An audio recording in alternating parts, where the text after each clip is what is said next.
Hello and welcome to another episode of Someone Else's Story. We are in Russell Square, y'all. We've gone nationwide. No, taking let's it go to back the again. streets. Taking it to the streets. Taking it to the Greek. Yes. Today I am joined by my very good friend Heather Broderick. Now, as a self-confessed singleton, she is going to give us a little bit. No, I'm self-confessed. She's not. One more time. As a self-confessed singleton, I decided to ask my very good friend Heather Broderick to explain and share some of her experiences of relationships and married life. That'll do. So, let's talk about your lovely man. Oh, man. Where did you meet?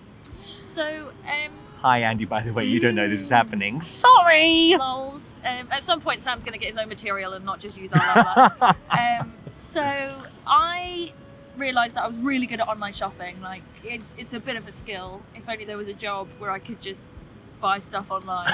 I think that's what being a wife is, isn't it? I don't know. If not, I've been grossly misinformed as to what the next 60 years of my life is.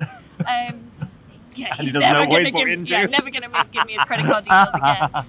So yeah, really good at online shopping, and I thought, why don't I apply that skill set to finding a man? Because without men, what are we? I don't know. More on that later. Whole human beings. So I went shopping online for a man, and I sent a couple of them back. I kept the receipt, don't worry. And then met a really nice one and kept it. How was online dating for you? Dear sweet Jesus. I left marks on the bottom of that barrel where I scraped it. Like, whew. It's fine, none of them are ever going to see this. So I actually made a conscious decision. I think I must have done about 2 years of online dating, but I made the decision that I wasn't just going to stay in one casting bracket. So the problem, You're so stagey, right? it hurts. The problem with online dating is you tick a couple of boxes. You're like, yeah, I want him to be like 5'11" with brown hair, and it's just the whole concept of that is ridiculous. Yeah. Because I have loved many shapes and sizes in my life of men. Sorry, Mum. And so I purposely went for careers that I wouldn't necessarily get to date. I mean, that was a mistake because we're shiny and we need someone who either enjoys shiny or understands shiny. Like, if they're I'm not going to say, but if they do something for a living, if they're dull, then they're not going to get this. I mean, a girl's got to eat. London's expensive, so I went out to a lot of dinners. Good. And then went home alone because it's more than dinner you need for that. And eventually, the idea behind it though was so that I could understand when the right one did come along. Yeah. I mean, ironically, I didn't understand when the right one came along. Which we're going to get on to. So that first date with Andy. It was lovely. Some other girl tried to pick him up, so that was good. On purpose or like in front of me? She was just sort of flirting away. I mean... It wasn't like she was waiting for another date and thought it was... We were in a bar and he doesn't drink, which is possibly like why I married him, because a girl's got to get her home. Designated driver. So you can have a little caveat underneath being like, 6 months later, Andy divorced Heather. He didn't. So we're in a bar in Clapham, and so we're just literally like, because there was nowhere to sit, so we're right next to the bar, and some girl just starts riding up with him.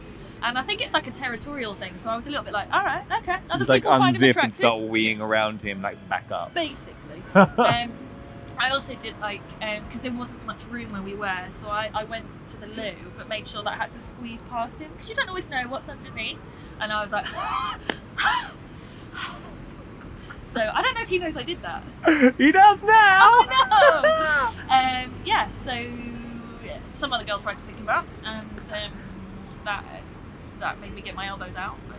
And so was it love at first sight? For him it was. So he says that he knew the minute that I smiled at him. So where I had to meet him, I had to cross 2 roads. So he says he knew the minute I smiled at him across the road. I mean, for me it was like 6 months later. What was your 6 month later moment? Or was it just he made it 6 months later? We're still here. No. I mean, I'd moved in with him by that point. I totally had.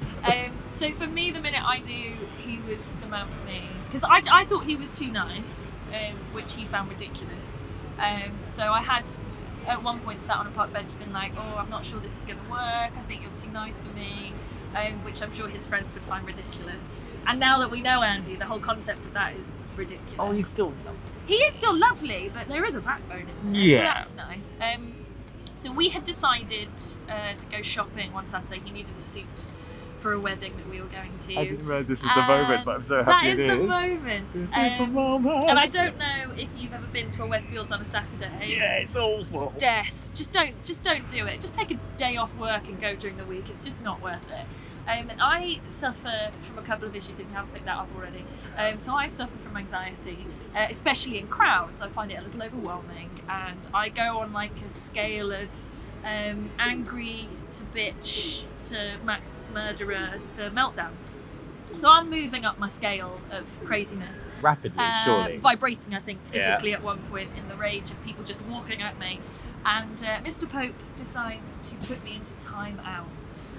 So he moves me out of the crowd and makes me stand there for 3 minutes in silence to calm down. And that was the point where I knew this is the man for me. So, there you were in a relationship with Andy. Mm-hmm. And was it blissful? Oh, yeah, no. Like a Disney fairy tale? He listens all of the time. After we have done so well with the tape, what? Give us a couple of examples. Oh, bless him. Like, he makes 2 mistakes and we just like keep talking about it for 4 years. And we will continue And we will, because it's hilarious. this has mileage. So, in fact, I actually told some people this story the other day. It doesn't get old. It does not, unlike my face. That story will never get old. So, had bought my mum theatre tickets, and we live back in Kent now, so obviously, got to get on a train this time. And again, part of my anxiety is schedules. Like, have to be on it, and I get really worked up if I'm not on that schedule. Hence the fact that I'm always half an hour early to meet you. He's always half an hour late. It's a perfect relationship. It's not, is it? No, I just need to start arriving. This is half an why hour late. you've married Andy, Yes. not me. Yes. That's the only reason. Yes. I mean, you never asked, so it's too late now. It's too late. I had treated myself to a Marks and Spencer's avocado. I mean, it was Not just an avocado. No, it was like £2 for this avocado. Hadn't eaten it at work the day before, so brought it home with me to have as breakfast on the Saturday, and was running late, so wasn't going to get time to have breakfast. And I'm kind of okay with that because I'm an actress, we're not supposed to eat anyway. And Andy, like the arsehole that he is, was like, "Shall I make breakfast for you?" And I was like, "No, babe, it's fine." No. You should have breakfast before you go. No, I don't want breakfast. And this went on for like 2 minutes. I mean. So I said, well, I had planned to have avocado on toast, but I genuinely, like, my mum's going to be at the door any minute now, like, I just haven't got time, and I'm curling the weave, and I'm trying to put my face on. No weave, it's all real. I mean, it is real. I just Someone didn't else's. grow it. So then he says to me, well, how do you do avocado on toast? Good. And I was like, you are 37 years old. How can you not know how to do avocado on toast? So he Did then you get goes, put in time out that morning? I was like, please don't. It was £2 worth of an avocado. Please don't waste it. And so he goes off downstairs, and I can hear clanging in the kitchen, thinking he's making his own breakfast. No. I go downstairs, and he has Googled how to make avocado on toast. He's Googled it. 37. Little did I know, though, that actually I'm the one that makes avocado different to everybody else. I don't like it smashed. I like it cubed.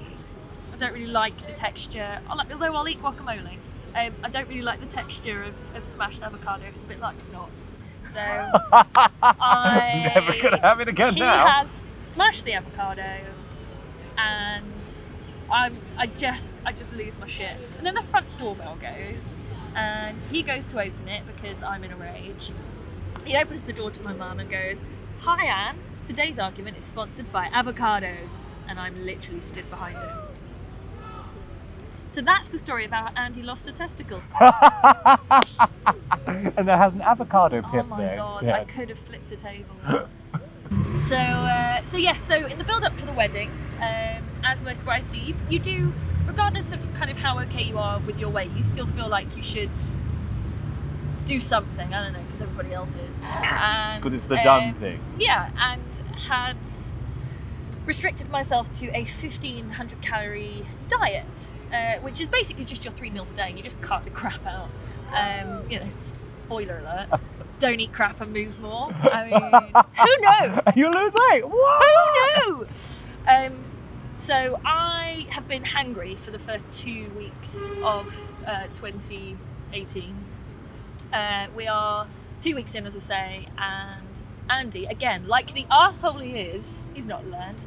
He's making breakfast one Saturday morning, and we're off to. He goes to the gym, and I go and do yoga because we're a sexy couple, and that's what we do. I mean, we've literally In your active wear. not done it since the wedding, but never mind. Before the wedding. Before the wedding, So about to go to yoga, and I walk into the kitchen, and I'm watching him make my breakfast, and instead of using my protein, literally from my protein, he's using his bulk and weight gain powder.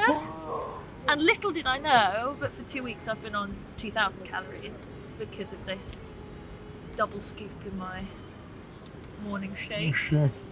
I threw things. Cats ran, husbands ducked. It was tough times. So he's now learnt not to make my breakfast. That's what we've learned. That was the important lesson on the build up to your wedding. Don't And then make me wedding breakfast. happened, and it was Wedding awesome. It was happened. beautiful. How has Fair. life been since? But yeah, it's really nice. It's like nothing changes, but everything changes. If that makes Everything changes. You're welcome. everything's up. You can show it. But yeah, it's really weird. I now feel like I've gone semi-professional to like the pros. We're in the Premier League. Playing with the heavyweights. Yeah, I don't really know sports analogies. I don't know why that I was a went there. mix-up of things. I don't mean, know. I'm trying. Yeah, I feel like I've gone from fringe to West There End. you go. You made your West End debut. I've made a transfer. I've got a West End transfer in relationship, and it's just nice. It's just like being part of a team. I mean, we had a mortgage beforehand, so it was never gonna like easily break. But yeah, That's the way. Lock them into a mortgage, Yes. and they can't get away. And then they're like, I might as well buy them a ring. It just feels like it's us against the world in a nice way, not in a like running around. Mr. and Mrs. Smith way. Yes, although sexy. Oh, Yeah. yes, just as. Yeah. But less violent. You kind of touched on it earlier, and I feel like I'm gonna throw a comment on the table, and you can be like, yay, nay, elaborate or not. Or get believe. Or back. This is why we're in an open my space. contract to talk about. But you spoke about your struggles with mental health. And is it fair to say, as an observer, that Andy has not cured or fixed, but has supported and eased the strain? I think what's really important if you do, because it's an uphill struggle, mental health issues, just to get somebody who understands it. And bless him, he does it the best he can, but unless you've had them, it's very difficult to understand. I mean, anxiety is, I think, quite easy to understand because everybody gets worried about stuff. So it's just about being worried about stuff all the time, constantly, forever. That's why I'm so skinny. Depression's a little bit harder to understand because Andy used to think, bless him, that it was sort of to do with him and his actions. And I think it's very difficult when you live with somebody with mental health issues not to feel like your actions are part of it. But some days it's just, I mean, my personality takes a lot to maintain, and sometimes you just need to switch off and you just need to disappear under a duvet for a day. And that's a lot harder to understand. But he just has patience. Because I can be vile, like a horrible person, and he just waits for it to. He's like, "Are you done? Are you finished? Nope. Okay, we've got a bit more. Okay." And he just takes it, and he knows that none of it is personal. That it comes from a place of like complete mentalness. And then it's like when a it's Mr. Hyde Heather over there. 100%, it's a Jekyll and Hyde. Yeah. And bless him, he knows he married both. And I get emotional about so he's just got patience. And ultimately, my advice to anybody with mental health issues, if somebody doesn't have the patience, you don't have to understand it straight away, but if they don't have the patience or the want to learn about it, then there's no point, because it's part of who I am now, and will be. So You guys! Andy, we love you. He's so yummy. And it helps that he's hot as well. I mean, yeah, that really helps. Right? I really enjoy stalking your Facebook. Taking away. I like the fact that it was like there was a race to the aisle. I just didn't want any of you boys to get up and like. We were there on the start line. I didn't walk quickly because I was nervous. I walked quickly because I was like, I've seen his ass in those like trousers. We all did. I've got to try and beat Dan to it before he convinces him that he'd have a better life than Andy. Which he would. He'd have a lovely time with Dad. We all would. Yeah. So. You guys. He's yummy. Well, thank you, lovely lady, You're welcome. for coming and chilling with me in my back garden. It's a lie. It's a park. Yeah, I feel like we're gonna holler out some names of some people to talk to if you relate with anything that we've spoken about in today's episode, or if it sparks something in your brain. Then Heather has some names in particular that she would like to holler it out to. Go for the holler. Yes. So if you ever need somebody to be there for you, Mind are a really good organisation. There's a lot of information on their website about how to get help. But also, if you are an actor with some issues, because let's face it, we all are, the 98% podcast have got some really good episodes about mental health, but just in general, it's nice to hear somebody who's going through what you're going through. And Industry Minds are also another really great podcast. And I just sort of feel like they're at the end of Twitter. If you ever just need to tweet somebody, I mean, I'd say tweet me, but I don't know how much help I'll be. And the good old NHS. Can't beat them. Links to all of these are in the description of this video. A huge thank you again to you. My pleasure. And sharing your story. No more now. This is it. This is it. Stop using me, But Samuel. we've got it forever. And thank you, Andy, for letting me abuse your love life again. Bye! And we'll see you all next time for another episode of someone else's story. Dom's throwing things. No! Bye. Bye.